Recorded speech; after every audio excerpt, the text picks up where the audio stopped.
मान्यवर, अभी एक फैशन हो गया है, आम्बेडकर आम्बेडकर आम्बेडकर आम्बेडकर आम्बेडकर आम्बेडकर।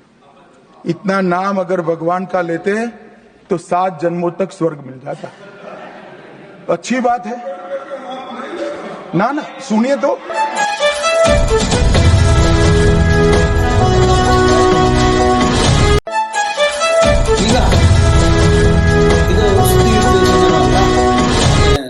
ನ್ಯೂಸ್ ಅಪ್ಡೇಟ್ ಕೂಡ ಅಲ್ಲ ಮತ್ತು ಚರ್ಚೆ ಕೂಡ ಅಲ್ಲ. ಇದೊಂದು ರೀತಿ ಉಗಿಯೋ ಕಾರ್ಯಕ್ರಮ ಅಂತ. ಉಗಿಯೋದು, ಯಾರು ಉಗಿಯೋದು? ನಮಗ್ ನಾವೇ ಉಗ್ಕೊಳ್ಳೋದು. ಯಾಕೆ ಉಗ್ಕೋಬೇಕು? ಯಾಕಂದ್ರೆ ನಾವು ಎಂಥ ಕಾಲದಲ್ಲಿ ಹುಟ್ಟುಬಿಟ್ವಲ್ಲಪ್ಪ ಅಂತ ಹೇಳಿ. ಎಂಥ ಕಾಲದಲ್ಲಿ ಹುಟ್ಟುಬಿಟ್ಟೋ, ಯಾಕೆ ಹುಟ್ಟುಬಿಟ್ಟೋ, ಮತ್ತೆ ಯಾಕೆ ಹೀಗಾಗೋಯ್ತು ಅಂತ ಹೇಳಿ ನಮಗ್ ನಾವೇ ಉಗ್ಕೊಳ್ಳೋ ಕಾಲ ಇದು. ಡಿಜಿಟಲ್ ಯುಗ, ಮಾಹಿತಿ ಯುಗ, ಮತ್ತು ಅಂಗೈಯೊಳಗೆ ಎಲ್ಲ ಇರುತ್ತೆ, ನಮ್ಮ ಕೈಯಲ್ಲಿ ಎಲ್ಲ ಇರುತ್ತೆ. ನಾನು ನಿನ್ನೆ ನಮ್ಮ ಆತ್ಮೀಯರೊಬ್ಬರ ಜೊತೆ ಚರ್ಚೆ ಮಾಡಿ, ಈಗ ನೀವು ನಾವೆಲ್ಲ ನಮ್ಮ ಕೈಯಲ್ಲಿ ಮೊಬೈಲ್ ಇದೆ. ಮೊಬೈಲಲ್ಲಿ ಇಡೀ ವಿಶ್ವ ನಾವು ನೋಡ್ತಾ ಇರ್ತೀವಿ. ಇಡೀ ವಿಶ್ವ ನಮ್ಮ ಕೈಯಲ್ಲಿ ಇದೆ. ನೀವು ಏನ್ ಬೇಕಾದ್ರೂ ನೋಡ್ಬೋದು ಮೊಬೈಲಲ್ಲಿ ಕೂತ್ಕೊಂಡು. ಕೆಟ್ಟದ್ದು ನೋಡ್ಬೋದು, ಒಳ್ಳೇದು ನೋಡ್ಬೋದು, ಅತಿ ಕೆಟ್ಟದ್ದನ್ನು ಕೂಡ ನೋಡ್ಬೋದು. ನೋಡಕ್ಕೆ ಆಗದೆ ಇರೋಂಥದ್ದು ಕೂಡ ನೋಡ್ಬೋದು. ನೋಡಕ್ ಆಗದೆ ಇರೋದು ಅಂದ್ರೆ ಅಷ್ಟು ಅಸಹ್ಯವಾಗಿರೋದು, ಅಷ್ಟು ಕೆಟ್ಟದ್ದನ್ನು ಕೂಡ ನೋಡ್ಬೋದು. ಅಂತ ಕಾಲ ಈ ಮೊಬೈಲ್ ಯುಗ. ನಾನು ಭೇಟಿ ಮಾಡಿದ್ದವರು ಒಂದು ಶಾಲೆ ನಡೆಸ್ತಾರೆ. ಆ ಶಾಲೆ ಅವರು ಹೆಂಗ್ ನಡೆಸ್ಬೇಕು ಅಂತ ಹೇಳಿ ಅವರು ನೋಡಿ ಕಲಿಬೇಕು.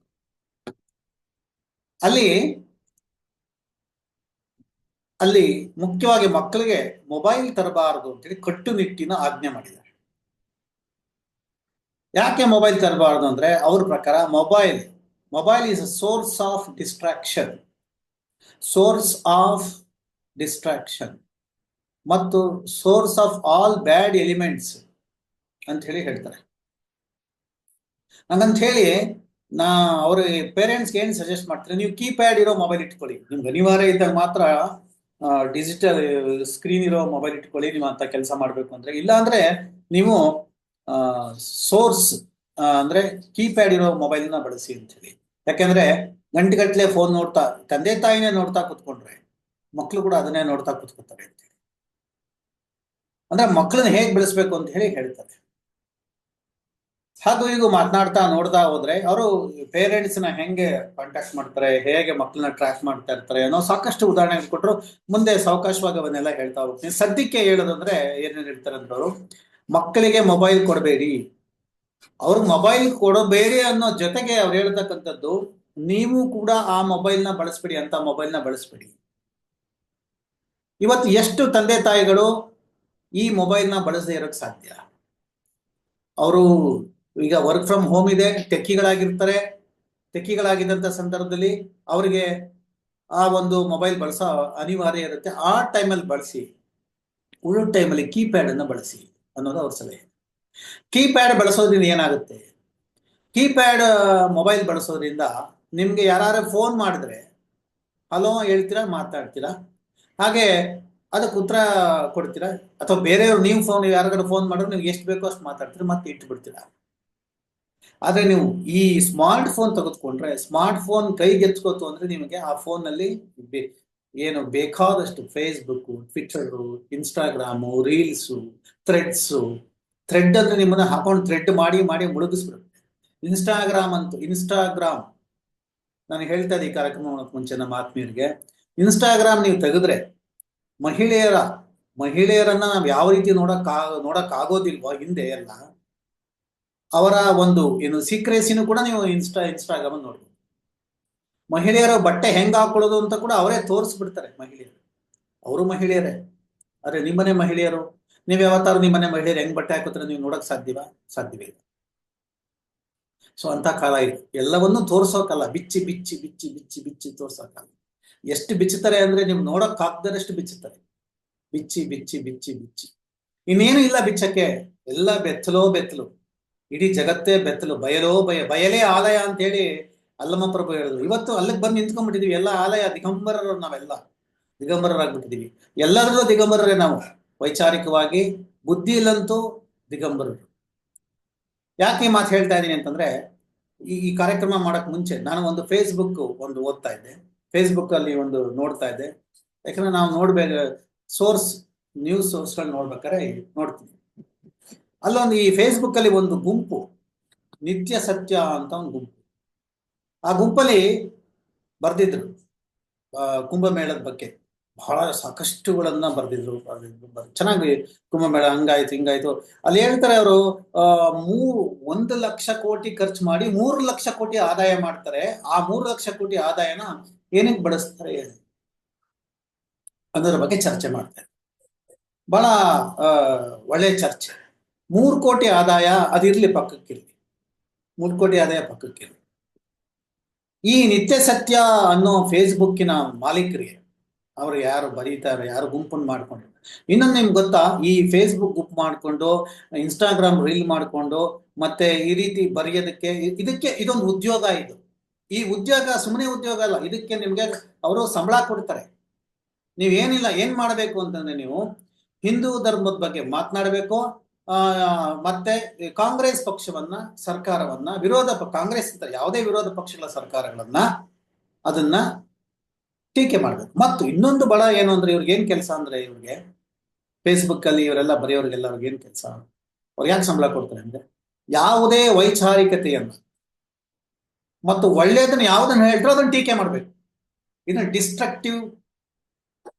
ಡಿಸ್ಟ್ರಕ್ಟಿವ್ ಪಾಲಿಸಿ ಅಂತ ಕರೀತೀವಿ. ಅಂದ್ರೆ ಹೊಡೆದಾಕೋದು. ಅಂದ್ರೆ ಈ ಒಂಥರ ವಿಘ್ನ ಸಂತೋಷಿಗಳು. ಆ ವಿಘ್ನ ಸಂತೋಷಿಗಳು ಇವತ್ತು ನಾವಿಲ್ಲಿ ನೋಡ್ತೀವಿ. ನೀವೇನೇ ಈ ಜಗತ್ತು ಕೆಂಪುಗಿದೆ, ಇಲ್ಲ ಹಸುರುಗಿದೆ, ಬೇಕು ಅಂತ ಹೇಳ್ತಾರೆ, ಹೇಳಬೇಕು ಅಂತ ಹೇಳ್ತಾರೆ, ಹಸುರುಗಿದೆ. ಹಿಂದೆ ನಮ್ದೀಗ ಸೂರ್ಯ ಕೇಂದ್ರ ಸಿದ್ಧಾಂತ, ನಿಮ್ಗೆ ಬಹುಶಃ ಓದಿರ್ತೀರಾ, 5ನೇ ಕ್ಲಾಸು 6ನೇ ಕ್ಲಾಸು 7ನೇ ಕ್ಲಾಸು ಭೌತಶಾಸ್ತ್ರದಲ್ಲಿ ಸೂರ್ಯ ಕೇಂದ್ರ ಸಿದ್ಧಾಂತ, ಭೂಮಿ ಕೇಂದ್ರ ಸಿದ್ಧಾಂತ ಅಂತ ಓದಿರ್ತೀರ. ಅಂದ್ರೆ ಸೂರ್ಯ ಕೇಂದ್ರ ಸಿದ್ಧಾಂತದಲ್ಲಿ ಸೂರ್ಯನೇ ಈ ಸೌರಮಂಡಲದ ಮುಖ್ಯ ಬಿಂದು, ಉಳಿದ ಗ್ರಹಗಳು ಆತನ ಸುತ್ತುತ್ತಾ ಇರ್ತಾರೆ ಅಂತ. ಆದ್ರೆ ಅದು ಇವಾಗ ನಮಗೆ ನಂಬಿದ ಗೆಲಿಲಿಯೋ ಇಂದ ಕಾಲದಿಂದ ಅದನ್ನ ಹೇಳಿ ನಂಬಿಸಿ, ಅದಕ್ಕೆ ಮುಂಚೆ ಬೇರೆ ಏನನ್ನ ನಂಬಿದ್ರು, ಏನು ಅಂತಂದ್ರೆ ಭೂಮಿನೇ ಮುಖ್ಯ, ಭೂಮಿ ಸುತ್ತ ಎಲ್ಲ ಸುತ್ತುತ್ತಾರೆ ಅಂತ ಹೇಳಿ. ಹಾಗೆ ಭೂಮಿ ದುಂಡಾಗಿದೆ ಅನ್ನೋದನ್ನ ನಂಬಿರ್ಲಿಲ್ಲ, ಭೂಮಿ ಚಪ್ಪಟೆ ಆಗಿದೆ ಅಂತ ಹೇಳಿ ನಂಬಿದ್ರು. ಆ ರೀತಿ ನಂಬಿಸಿದ್ ಯಾರು ಅಂತಂದ್ರೆ ಚರ್ಚ್ಗಳು, ಪಾದ್ರಿಗಳು, ಪೂಜಾರಿಗಳು. ಮತ್ತು ಅದನ್ನ ವಿರೋಧಿಸ್ತಾರ ತಲೆ ಕಡಿತಾ ಇದ್ರು, ಜೈಲಿಗೆ ಹಾಕ್ತಾ ಇದ್ರು. ಆದ್ರೂ ಕೂಡ ಗೆಲಿಲಿಯೋ ಹೌದು ಭೂಮಿ ಚಪ್ಪಟೆ ಆಗಿದೆ ಅಂತ ಸೈನ್ ಹಾಕಿ ಆಚೆ ಬಂದು, ಇಲ್ಲ ಭೂಮಿ ತುಂಡಾಗಿದೆ ಅಂತ ಹೇಳಿ. ಭೂಮಿ ಕೇಂದ್ರಿತ ಸೂರ್ಯ ವ್ಯವಸ್ಥೆ, ಸೌರಮಂಡಲ ಎಲ್ಲ ಇರೋದು ಸೂರ್ಯ ಕೇಂದ್ರಿತ ಸೌರಮಂಡಲ ಅಂತ ಹೇಳೋದು ಅಂತ ಹೇಳ್ತಾ ಇದ್ದ. ಇವತ್ತು ಕೂಡ ನಮ್ಗೆ ಅದೇ ಆಗಿದೆ. ಅದೇ ಪೂಜಾರಿಗಳು, ಅಲ್ಲಿ ಚರ್ಚ್ಗಳಿದ್ದೋ, ಇಲ್ಲಿ ದೇವಾಲಯಗಳಿದ್ದಾವೆ, ಎಲ್ಲರೂ ಕೂಡ ಚರ್ಚ್ಗಳು, ದೇವಾಲಯಗಳು, ಮಸೀದಿಗಳು, ಎಲ್ಲ ಧಾರ್ಮಿಕ ವ್ಯಕ್ತಿಗಳು ಇವತ್ತು ವಿಶ್ವವನ್ನ ಹರಿದು ಹಾಳು ಮಾಡ್ತಾ ಇದ್ದಾರೆ.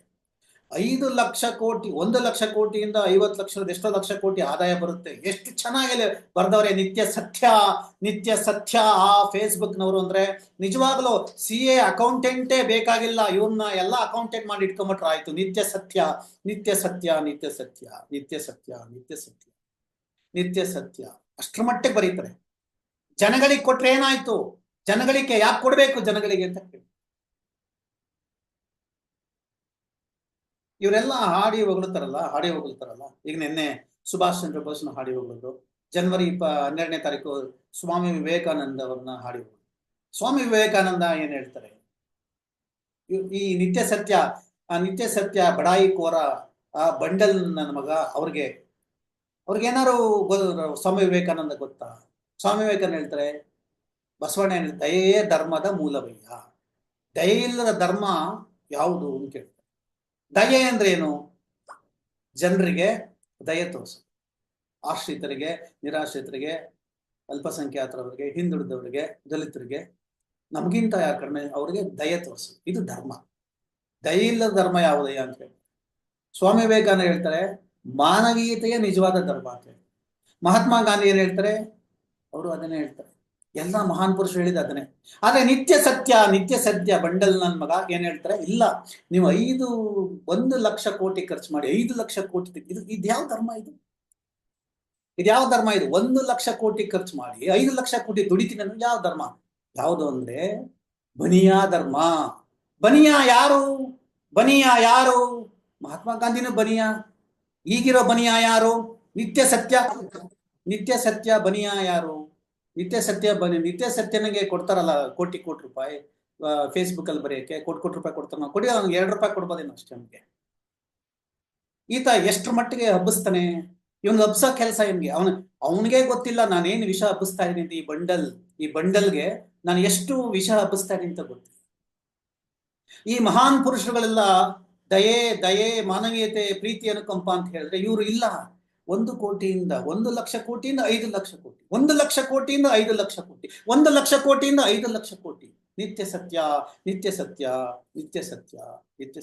Facebook, faceless Facebook. ಇದು ನಾವು ನೋಡ್ತಾ ಇರೋ ನಿತ್ಯ ಸತ್ಯ. ಅಲ್ಲಿ ಬರೀತಾರೆ, ನಾವು ಕೂಡ ಅಲ್ಲಿ ಉತ್ತರ ಕೊಡ್ತಾ ಇದ್ದೀವಿ. ಜನರಿಗೆ ಪುಕ್ಸಟ್ಟೆ ಯೋಜನೆಗಳನ್ನ ಕೊಟ್ಟರು ಅಂತ ಹೇಳ್ತಾರೆ. ಆದ್ರೆ ಇದೇ ಬಿಜೆಪಿ ಸರ್ಕಾರ, ಇದೇ ಬನಿಯಾಗಳು ಅಮಿತ್ ಶಾ, ನರೇಂದ್ರ ಮೋದಿ, ಯೋಗಿ ಆದಿತ್ಯನಾಥ್ ಇವರೆಲ್ಲ ಹೋಗಿ ಡೆಲ್ಲಿ ಏನ್ ಮಾಡ್ತಾ ಇದಾರೆ? ಅದೇ ಯೋಜನೆಗಳನ್ನ ಕಾಂಗ್ರೆಸ್ ಸರ್ಕಾರ ಏನ್ ಘೋಷಣೆ ಮಾಡಿದೆ ಅದೇ ಯೋಜನೆಗಳನ್ನು ಘೋಷಣೆ ಮಾಡ್ತಾ ಇದಾರೆ. ಅಲ್ಲಿ ನಿತ್ಯ ಸತ್ಯ ಅಲ್ಲೇ ಅದೇ ಘೋಷಣೆಗಳನ್ನು ಮಾಡ್ತಾ ಇದಾರೆ. ಇಲ್ಲಿ ನೀನು ಪುಕ್ಸಟ್ಟೆ ಯೋಜನೆಗಳಂತ ಟೀಕೆ ಮಾಡಿ ಬರ್ದಿರ್ತಕ್ಕಂಥ, ಪುಟಗಟ್ಲೆ ಬರ್ದಿರ್ತಕ್ಕಂಥ ಯೋಜನೆಗಳನ್ನ ಡೆಲ್ಲಿಲಿ ಬಿಜೆಪಿ ಬನಿಯಾಗಳು, ಯೋಗಿ ಆದಿತ್ಯನಾಥ್, ನರೇಂದ್ರ ಮೋದಿ, JP ನಡ್ಡಾ ಅಲ್ಲಿ ಘೋಷಣೆ ಮಾಡ್ತಾ ಇದ್ದಾರೆ. ನಿತ್ಯ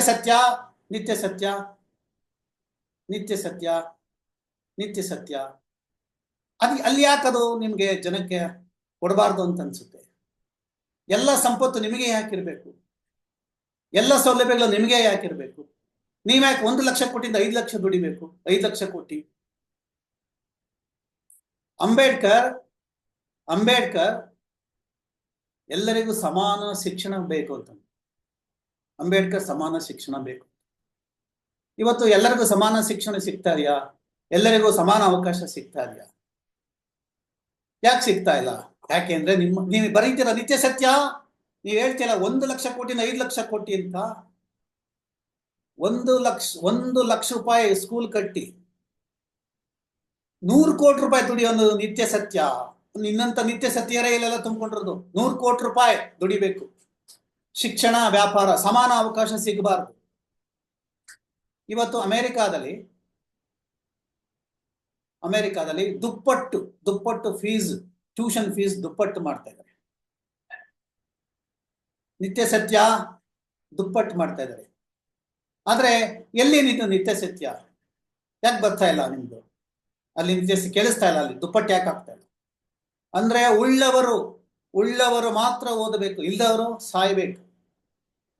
ನಮ್ಮ ಸಂವಿಧಾನ ಹಂಗೆ ಹೇಳಿಲ್ಲ ಸಮಾನ ಅವಕಾಶ, ಸಮಾನ ಶಿಕ್ಷಣ ಕೊಡ್ಬೇಕು ಅಂತ. ಸಮಾನ ಶಿಕ್ಷಣ ಕೊಡ್ಬೇಕಾದವರಿಗೆ ನಿತ್ಯ ಸತ್ಯನಂತವರು 2 ರೂಪಾಯಿ ತೆಗೆದುಕೊಂಡು ಬಹುಪರಾಕ್ ಹೇಳಿ ಇವತ್ತು ಜನರಿಗೆ ಶಿಕ್ಷಣ ಸಿಗದೇ ಇರೋ ಹಾಗೆ ಮಾಡ್ತಾ ಇದ್ದಾರೆ.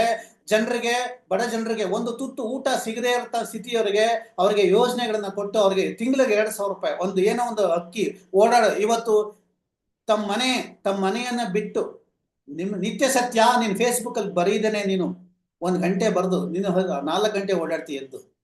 ಯಾವ ಮನುಷ್ಯ ತಿರುಗಾಡಲ್ವೋ ಒಂದು ಕಡೆ ಜಾಗರಿದೆ, ಒಂದೇ ಕಡೆ ಇರ್ತಾನೆ, ಅವ್ನು ಯಾವತ್ತೂ ಉದ್ಧಾರ ಆಗಲ್ಲ. ಯಾಕೆ ನಮ್ಮ ದೇಶದ ಜನ ಯಾಕೆ ಅಷ್ಟು ಹಿಂದುಳಿದಿರು ಅಂದ್ರೆ, ಅವರು ಒಂದೇ ಜಾಗದಲ್ಲಿ ಇರ್ತಿದ್ರು. ಇವತ್ತು ಅತಿ ಹೆಚ್ಚು ಮಹಿಳೆಯರು ಓಡಾಡ್ತಾ ಇದ್ದಾರೆ ಅಂತ ಹೇಳಿ ಕಂಪ್ಲೇಂಟ್ ಮಾಡ್ತಾ ಇದ್ದಾರೆ ಮಹಿಳೆಯರು. ಯಾರು? ಶಿಕ್ಷಿತ ಮಹಿಳೆಯರು, ಶಿಕ್ಷಕಿಯರು ಕಂಪ್ಲೇಂಟ್ ಮಾಡ್ತಾರೆ. ಏನಂತ? ಮಹಿಳೆಯರು ಬಸ್ ಹತ್ತು ಬಿಡ್ತಾರೆ, ನಮಗ್ ಕುತ್ಕೊಳಕ್ ಆಗಲ್ಲ, ನಮ್ಗೆ ನಿಂತ್ಕೊಳಕ್ ಆಗಲ್ಲ, ನಮ್ಗೆ ಜಾಗ ಇಲ್ಲ ಅಂತ ಹೇಳಿ. ನಿಮ್ಗೆ ಗೊತ್ತಾ ಶಿಕ್ಷಕಿ ಮಹಿಳೆಯರೇ, ಆ ಮಹಿಳೆಯರು ಇವತ್ತು ಬಸ್ಸಲ್ಲಿ ಇಲ್ಲಿಂದ ಓಡಾಡ್ತಾ ಇದ್ದಾರೆ. ಆ ಮಹಿಳೆಯರು ತಮ್ಮ ಬೀದಿಯನ್ನ ಕೊಟ್ಟಿಗೆ ಮನೆಯಿಂದ ಕೊಟ್ಟಿಗೆ ಮನೆಯಿಂದ ಹೊಲದ ಮನೆಗೆ, ಹೊಲದ ಮನೆಯಿಂದ ಕೊಟ್ಟಿಗೆ ಮನೆಗೆ ಅಷ್ಟೇ ಓಡಾಡ್ಕೊಂಡಿದ್ರು ಅವರು. ಇವತ್ತು ಅವರು ಇಡೀ ಎಲ್ಲ ಕಡೆ ಓಡಾಡ್ತಾ ಇದ್ದಾರೆ, ಎಲ್ಲ ಕಡೆ ಓಡಾಡ್ತಾ ಇದ್ದಾರೆ, ಎಲ್ಲ ಕಡೆ ಓಡಾಡ್ತಾ ಇದ್ದಾರೆ. ದೇವಸ್ಥಾನ ನೋಡ್ತಾ ಇದ್ದಾರೆ, ಎಲ್ಲ ನೋಡ್ತಾ ಇದ್ದಾರೆ. ಅದ್ಯಾವ್ದ್ರಿಂದ? ನಿತ್ಯ ಸತ್ಯ. ಅದ್ಯಾವ್ದ್ರಿಂದ? ಜನರಿಗೆ ಉಚಿತ ಯೋಜನೆಗಳನ್ನ ಕೊಟ್ಟಿದ್ದ. ಉಚಿತ ಅಂತ ಯಾಕೆ ಕರಿಬಾರ್ದು? ಯಾಕೆ ಕರಿಬಾರ್ದು ಅಂತಂದ್ರೆ ಅದು ಜನರ ಹಕ್ಕು, ಜನರ ಹಕ್ಕು ಅದು. ಅದಕ್ಕಾಗಿ ಅವರು ಜನ ನೋಡ್ತಾ ಇದ್ದಾರೆ, ತಿರುಗ್ತಾ ಇದ್ದಾರೆ, ನೋಡ್ತಾ ಇದ್ದಾರೆ. ಎಲ್ಲರೂ ಓದಕ್ಕಾಗಲ್ಲ. ದೇಶ ಸುತ್ತು ಕೋಶ ಓದು ಅಂತಾರೆ ನಿತ್ಯ ಸತ್ಯ. ನಿತ್ಯ ಸತ್ಯ ದೇಶ ಸುತ್ತು ಕೋಶ ಓದು ಅಂತಾರೆ. ಯಾವ್ದು ಮಾಡೋಕ್ಕೂ ಬಿಡಲ್ಲ ನೀವು. ಕೋಶ ಓದಕ್ಕೂ ಫೀಸ್ ಜಾಸ್ತಿ ಮಾಡಿದಿರಾ. ದೇಶ ಸುತ್ತಕ್ಕೂ ನೀವು ಫೀಸ್ ಬಸ್ ಅವ್ರು ಕೊಟ್ರೆ ಸರ್ಕಾರ ಯಾಕೆ ಕೊಡ್ತೀರಾ ಅಂತಾರೆ. ನಾನು ಮಾತ್ರ ಸುತ್ತಬೇಕು, ನನಗೆ ಬನಿಯಾ ದುಡ್ಡು ಕೊಡ್ತಾನೆ, ಆ ಬನಿಯಾದಿಂದ ಫೇಸ್ಬುಕ್ ಅಲ್ಲಿ ನಾನು ಕತೆ ಹೇಳ್ತೀನಿ. ಕತೆ ಅಂದ್ರೆ ನೆರೇಟಿವ್. ಆ ನೆರೇಟಿವ್ ಹೇಳ್ತೀನಿ, ಅದನ್ನ ನಾನು ಕೇಳಿ 100 ಜನ ಮೂರ್ಖರಾಗ್ತಾರೆ, ಮೂರ್ಖರಾಗಿ ವೋಟ್ ಹಾಕ್ತಾರೆ, ನನಗೆ ದುಡ್ಡು ಬರುತ್ತೆ. ಇದು ನಿತ್ಯ ಸತ್ಯನ ಸತ್ಯ. ಇದು ನಿತ್ಯ ಸತ್ಯನ ಸತ್ಯ. ಇದು ನಮ್ಮ ರಾಜ್ಯದ ತೆರಿಗೆ ಆದಾಯದಿಂದ, ನಮ್ಮ ರಾಜ್ಯದ ತೆರಿಗೆ ಆದಾಯದಿಂದ, ನಮ್ಮ ರಾಜ್ಯದ ತೆರಿಗೆ ಆದಾಯದಿಂದ ಇಡೀ ನಾವು 4 ಲಕ್ಷ ಕೋಟಿ ತೆರಿಗೆ ಕೊಟ್ಟಿದ್ರೆ ನಮಗೆ ತಿರುಗಿಸಿ 6,000 ಕೋಟಿ ಕೊಡ್ತಾರೆ. ಅತಿ ಹೆಚ್ಚು ಹಣ ಎಲ್ಲಿ ಕೊಡ್ತಾರೆ? ಉತ್ತರ ಪ್ರದೇಶ ಕೊಡ್ತಾರೆ, ಭೀಮಾರು ರಾಜ್ಯಗಳಿಗೆ ಕೊಡ್ತಾರೆ. ಉತ್ತರ ಪ್ರದೇಶ, ಬಿಹಾರ, ಮಧ್ಯಪ್ರದೇಶ ಇಲ್ಲಿಗೆಲ್ಲ ಕೊಡ್ತಾರೆ. ಎಲ್ಲೆಲ್ಲಿ ಬಿಜೆಪಿ ರಾಜ್ಯಗಳ ಅಧಿಕಾರದಲ್ಲಿ ಅಲ್ಲಿ ಕೊಡ್ತಾರೆ. ನಿತ್ಯ ಸತ್ಯ ಇದನ್ನು ಪ್ರಶ್ನೆ ಮಾಡಿದ್ಯಾ ನೀನು? ಯಾಕೆ ಮಾಡಲಿಲ್ಲ? ಯಾಕೆಂದ್ರೆ ನಿನಗೆ 2 ರೂಪಾಯಿ ಭಿಕ್ಷೆ ಹಾಕ್ತಾರಲ್ಲ, 2 ರೂಪಾಯಿ ಟಿಪ್ಸ್ ಕೊಡ್ತಾರಲ್ಲ ನಿಂಗೆ, ಅದಕ್ಕೆ ನೀನು ಪ್ರಶ್ನೆ ಮಾಡ. ಈ ರಾಜ್ಯಗಳು ಇಷ್ಟೆಲ್ಲ ಅನುದಾನ ತಕೊಂಡು ಅಭಿವೃದ್ಧಿ ಆಗಿದಾರ? ನೀನು ಹೋಗಿ ನೋಡಿದ್ಯಾ? ಇವತ್ತು ಗಂಗೆಯಲ್ಲಿ ಮುಳುಗಿ ಹೇಳ್ತಾ ಇದಾರಲ್ಲ ಜನ, ಗಂಗೆ ಪುಣ್ಯ ಕುಂಭಸ್ನಾನ ಮಾಡ್ತಾ ಇದಾರಲ್ಲ ಎಲ್ಲ. ಯಾರೋ ಸ್ಟೀವ್ ಜಾಬ್ಸ್ ಹೆಂಡತಿ ಬಂದು ಇಲ್ಲಿ ಮುಳುಗ್ತಾಳೆ ಅಂತ ಹೇಳಿದ್ರಲ್ಲ, ಅದೇ ಸ್ಟೀವ್ ಜಾಬ್ಸ್ ಹೆಂಡತಿಗೆ ಏನಾಯ್ತು? ವಾಟರ್ಲ್ಲಿ ಮುಳುಗಿ ಇನ್ಫೆಕ್ಷನ್ ಆಯ್ತು. ಇನ್ಫೆಕ್ಷನ್ ಆಗ ಅಮ್ಮ ಓಡೋಗ್ಬಿಟ್ಲು. ಯಾಕೆ ಓಡೋಗ್ಬಿಟ್ಲು? ಇನ್ಫೆಕ್ಷನ್ ಆಯ್ತು. ಯಾಕೆಂದ್ರೆ ಅದು ಕುಂಭ ಅಲ್ಲ, ಕೊಳಚೆ ನೀರು. ಯಾಕೆಂದ್ರೆ ಅಷ್ಟು ಜನ ಒಟ್ಟಿಗೆ ಸ್ನಾನ ಮಾಡಿರೋ ಏನಾಗುತ್ತೆ? ಕೊಳಚೆ ಆಗುತ್ತದು. ನಿನ್ ಗೊತ್ತಾ ನಿತ್ಯ ಸತ್ಯ? ನಮಾಮಿ ಗಂಗೆ ಅಂತ ಹೇಳಿ ನಿಮ್ಮ ಅಣ್ಣ ಯೋಗಿ, ನಿಮ್ಮ ಅಪ್ಪ ಮೋದಿ, ನಿಮ್ಮ ಚಿಕ್ಕಪ್ಪ ಅಮಿತ್ ಶಾ, ಇವರೆಲ್ಲ 20,000 ಕೋಟಿ ಹಣವನ್ನ ಹರಿಸಿದ್ರಲ್ಲ ಗಂಗೆಲಿ. ನಮಾಮಿ ಗಂಗೆ, ನಮಾಮಿ ಗಂಗೆ. ಏನಾಯ್ತು? 20,000 ಕೋಟಿ ಏನಾಯ್ತು? ಗಂಗೆಯ ಸ್ಥಿತಿ. ಗಂಗೆ ಪವಿತ್ರಳಾದಳ? ಶುದ್ಧ ಆಯ್ತಾ ಗಂಗೆ? ನಿತ್ಯ ಸತ್ಯ ಆಯ್ತಾ? ಶುದ್ಧ ಆಯ್ತಾ? 20,000 ಕೋಟಿ ಏನಾಯ್ತು? 20,000 ಕೋಟಿ ಏನಾಯ್ತು? ಆ 20,000 ಕೋಟಿ ಎಲ್ಲಿಂದ ಬಂತು? ಯಾರು ಕೊಟ್ರು? ನಾನು ನಿನ್ನಂತ ಟ್ಯಾಕ್ಸ್ ಉಸಿರಾಡೋ ಗಾಳಿ ಬಿಟ್ಟಿನ ಎಲ್ಲದಕ್ಕೂ ಟ್ಯಾಕ್ಸ್ ಹಾಕ್ತಾ ಇದಾರೆ. ನೀನ್ ಪ್ರಶ್ನೆ ಮಾಡಿದ್ಯಾ? ಇಲ್ಲ. ನಿತ್ಯ ಸತ್ಯ ಪ್ರಶ್ನೆ ಮಾಡಿದಿಲ್ಲ. ಈ 20,000 ಕೋಟಿ ರೂಪಾಯಿ ಏನಾಯ್ತು? ನೀರಲ್ಲಿ ಕೊಚ್ಕೊಂಡೋಯ್ತು. ಯಾಕೆ ಕೊಚ್ಕೊಂಡೋಯ್ತು? ಏನಾಯ್ತು? ಇನ್ನೂ ಯಾಕೆ ಇನ್ಫೆಕ್ಷನ್ ಆಗುತ್ತೆ ವಾಟರ್? ನಿನ್ನಂತಹ ಮೂರ್ಖರಿಂದ, ನಿನ್ನಂತಹ ಮುಠಾಳರಿಂದ ಈ ದೇಶ ಹಾಳಾಗ್ತಾ ಇದೆ. ಉತ್ತರ ಭಾರತ ರಾಜ್ಯಗಳು ನಮಗಿಂತ 100 ವರ್ಷ ಹಿಂದಕ್ಕಿದೆ. ಹೋಗಿ ನೋಡ್ಕೊಂಬ. ನಾನು ನೋಡಿದ್ದೀನಿ, ನಾನು ದೇಶ ಸುತ್ತಿದ್ದೀನಿ, ಕೋಶ ಓದಿದ್ದೀನಿ, ಓದ್ತಾನೆ ಇದ್ದೀನಿ. ನನ್ನ ಜೀವನನೇ ಓದು, ನನ್ನ ಜೀವನನೇ ತಪಸ್ಸು. ನಿನ್ನಂಥವ್ರಿಗೆ 2 ರೂಪಾಯಿ ಬಾಡಿಗೆ ಬಂಟ್ರಿಗೆ ಪಾಠ ಕಲಿಸೋದೇ ನನ್ನ ಜೀವನ.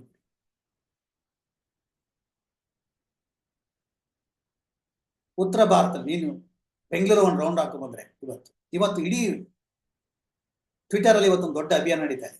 Karnataka, there is no space in Karnataka unknown Kannadiga, Kannada language.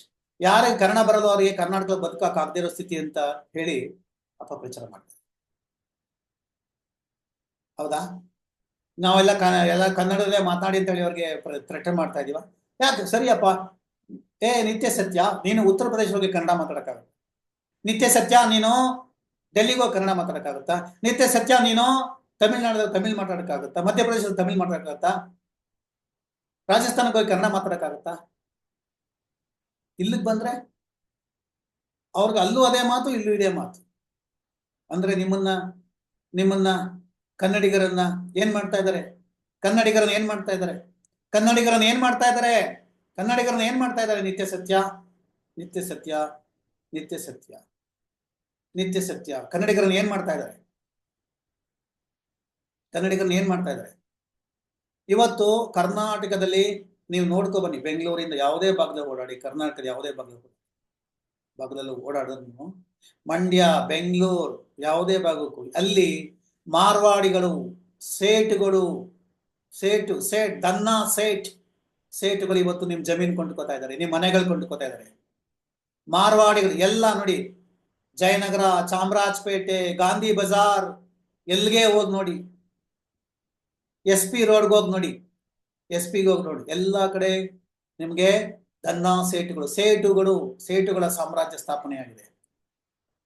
Cubbon park, Lal ಬಾಗಲ್, ಕಕ್ಕಸ್ ತೊಳೆಯೋರು ಕೂಡ ಉತ್ತರ ಭಾರತದವರು, ಗುಜರಾತಿಗಳು, ಬಿಹಾರಿಗಳು.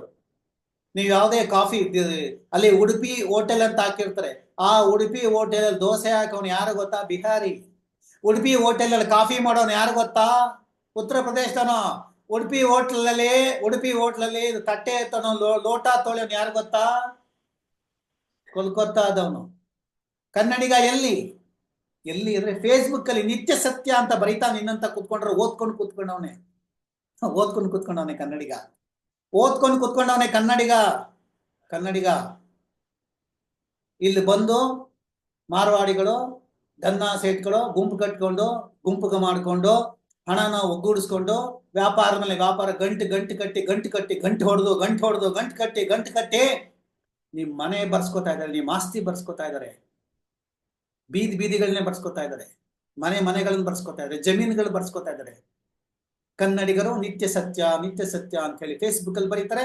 ಅದನ್ನು ಓದ್ಕೊಂಡು ಕೆಲವರು ಜೈ ಜೈ ಅಂತ ಇದ್ದಾರೆ. ಕನ್ನಡಿಗರಿಗೆ ಉದ್ಯೋಗ ಇಲ್ಲ, ಕನ್ನಡಿಗರಿಗೆ ತೆರಿಗೆನೂ ಇಲ್ಲ, ಕನ್ನಡಿಗರಿಗೆ ಸಂಪಾದನೆನೂ ಇಲ್ಲ, ಕನ್ನಡಿಗರಿಗೆ ಒಂದು ಹೊತ್ತು ಅನ್ನ ಕೊಟ್ಟರು ಇದೇ ನಿತ್ಯ ಸತ್ಯ. ಕನ್ನಡಿಗರು ಅವರಿಗೆ ಬಿಟ್ಟಿ ಕೊಡಬೇಡಿ ಅಂತಾರೆ. ಆದ್ರೆ ಇವರ ಯಜಮಾನರು ಯಾರು? ಇವರು ದನ್ನಾ ಸೇಟ್ಗಳು. ಈ ನಿತ್ಯ ಸತ್ಯ ಕನ್ನಡಿಗರಂತವ್ರಿಗೆ ದನ್ನಾ ಸೇಟ್ಗಳು ಮತ್ತು ಅವರ ಯಜಮಾನರುಗಳು ಯಾರು? ಬನಿಯಾಗಳು. ಈ ಬನಿಯಾಗಳು number 1 Bania, number 2 Bania, number 3 Bania. ಇವರು ಡೆಲ್ಲಿಲಿ ಹೋಗಿ ಅದೇ ಫ್ರೀ ಯೋಜನೆ ಕೊಟ್ಟು, ಅದೇ ಫ್ರೀ ಯೋಜನೆಗಳನ್ನ ಘೋಷಣೆ ಮಾಡಿ ಚುನಾವಣೆ ಗೆಲ್ತೀವಿ ಅಂತ ಹೇಳ್ತಾರೆ. ಇಲ್ಲಿ ಟೀಕೆ ಮಾಡ್ತಕ್ಕಂಥ ನಿತ್ಯ ಸತ್ಯ ಅಲ್ಲಿ ಯಾಕೆ ಕೊಡಬಾರದು ಅಂತ ಕೇಳ್ತಾರೆ. ಕರ್ನಾಟಕದ ತೆರಿಗೆಯನ್ನ ಕಡಿಮೆ ಮಾಡಿ ಅಲ್ಲಿಗೆ ಕುಂಭಮೇಳ ಕೊಟ್ರೆ ಯಾಕೆ ಕೊಡಬಾರದು ಅಂತ, ನಾನು ಹಿಂದೂ, ನಾನು ಬಂದು ಅಂತ ಹೇಳ್ತಾರೆ. ನಿತ್ಯ ಸತ್ಯ. ಕನ್ನಡಿಗರಿಗೆ ಉದ್ಯೋಗ ಹೊರಟೋಗ್ತಾ ಇದೆ, ಕನ್ನಡಿಗರ ಆಸ್ತಿ ಹೊರಟೋಗ್ತಾ ಇದೆ, ಕನ್ನಡಿಗರು ನಿರಾಶ್ರಿತರಾಗ್ತಾ ಇದ್ದಾರೆ. ಕನ್ನಡ ನಾಡಿನಲ್ಲಿ ಕನ್ನಡಿಗನೇ ಸಾರ್ವಭೌಮ ಅಂತ ಹೇಳಿ ಕುವೆಂಪು ಹೇಳಿದ್ರು, ರಾಜ್ಕುಮಾರ್ ಹೇಳಿದ್ರು. ಇವತ್ತು ನಿತ್ಯ ಸತ್ಯ ನಿನ್ನಂತ ಕನ್ನಡಿಗರು ಏನ್ ಹೇಳ್ತಾ ಇದ್ದಾರೆ ಗೊತ್ತಾ ನೀವೆಲ್ಲ? ಕರ್ನಾಟಕದಲ್ಲಿ ಕನ್ನಡಿಗನೇ ಭಿಕಾರಿ. ಕರ್ನಾಟಕದಲ್ಲಿ ಕನ್ನಡಿಗ ಉತ್ತರ ಪ್ರದೇಶದ ಜನರಿಗೆ ಉದ್ಯೋಗಗಳನ್ನ ಬಿಟ್ಕೊಡ್ಬೇಕು, ಭಾಷೆಯನ್ನ ಬಿಟ್ಕೊಡ್ಬೇಕು, ಆಸ್ತಿ ಬಿಟ್ಕೊಡ್ಬೇಕು. ಇಷ್ಟೆಲ್ಲ ಆದ್ರೂ ನೀವು ಗಮನಿಸಿದಿರಾ ಕನ್ನಡಿಗರೇ? ನಿತ್ಯ ಸತ್ಯ ಕನ್ನಡಿಗನೇ. ಅವ್ರ್ಯಾರು ಕನ್ನಡಿಗರನ್ನ ಮದುವೆ ಆಗಲ್ಲ, ಕನ್ನಡಿಗರ ಜೊತೆ ಸಂಬಂಧ ಬೆಳೆಸಲ್ಲ, ಎಲ್ಲ ಅವ್ರದ್ದು ಅಲ್ಲೇ ಇರುತ್ತೆ, ಅವ್ರ ಓಟ್ ಕೂಡ ಅಲ್ಲೇ ಇರುತ್ತೆ. ನಿತ್ಯ ಸತ್ಯ ಕನ್ನಡಿಗನೇ, ಎಚ್ಚೆತ್ಕೋ. ಕನ್ನಡ ನಾಡಿಗೋಸ್ಕರ ಹೋರಾಡು, ನಮ್ ಜೊತೆ ಕೈ ಜೋಡಿಸು. ನಮ್ ಚಾನಲ್ ಇಂಥ ಸತ್ಯಗಳನ್ನ, ನಿತ್ಯ ಸತ್ಯ ನಾವ್ ಹೇಳ್ತೀವಿ, ನೀನೆಲ್ಲ ಹೇಳೋದು, ನಾವ್ ಹೇಳ್ತೀವಿ, ಕೇಳಿಸ್ಕೊ. ಕನ್ನಡ ನಾಡು ಉಳಿದ್ರೆ ಭಾರತ ದೇಶ. ನಿಮ್ ಮನೆಯಲ್ಲಿ ಇಟ್ಕೋ ನಿಮ್ ಪೂಜೆ ಪುನಸ್ಕಾರ, ಆಚಾರ ವಿಚಾರ, ಧರ್ಮ ಎಲ್ಲ. ಸ್ವಾಮಿ ವಿವೇಕಾನಂದ, ಸುಭಾಷ್ ಚಂದ್ರ ಬೋಸ್, ಬಸವಣ್ಣ ಇವರೆಲ್ಲ ಹೇಳಿದ್ದು ಮಾನವೀಯತೆಯನ್ನ ಕಲ್ತ್ಕೊಳ್ಳಿ. ಇವತ್ತು ನಮಗೆ ಬೇಕಾಗಿರೋದು ಮಾನವೀಯತೆ, ಪ್ರೀತಿ, ಪ್ರೇಮ, ಅನುಕಂಪ. ಇದಿಲ್ಲದೆ ಇರೋದು ಅದ್ಯಾವುದು ಧರ್ಮ ಅಲ್ಲ, ಅದ್ಯಾವುದು ರಾಷ್ಟ್ರ ಅಲ್ಲ, ಅದ್ಯಾವುದು ಭಾಷೆ ಅಲ್ಲ. ನಿತ್ಯ ಸತ್ಯ ಅರ್ಥ ಆಗೋರ್ಗು ಇಂಥ ಸುಳ್ಳು ಹೆಸರು ಇಟ್ಕೊಂಡು ಮುಖವಿಲ್ಲದ ಫೇಸ್ಬುಕ್ನಲ್ಲಿ ಬರ್ಕೊಂಡು ಜೀವನ ಕಳೀತಾ ಜನರನ್ನ ದಿಕ್ ತಪ್ಪಿಸ್ತಾ ನಿಮ್ಮಂಥವ್ರು ಹಾಳು ಮಾಡಕ್ ಮುಂಚೆ ನಮ್ಮ ದೇಶನ ಉಳಿಸ. ಬನ್ನಿ ಎಲ್ಲ ಕೈ ಜೋಡಿಸೋಣ. ನಿತ್ಯ ಸತ್ಯದ ನಿಜವಾದ ನಿತ್ಯ ಸತ್ಯದ ಹೋರಾಟ.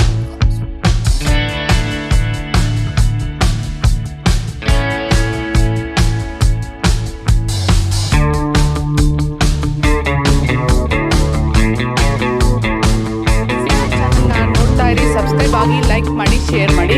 ಮುಕ್ತ ಪತ್ರಿಕೋದ್ಯಮ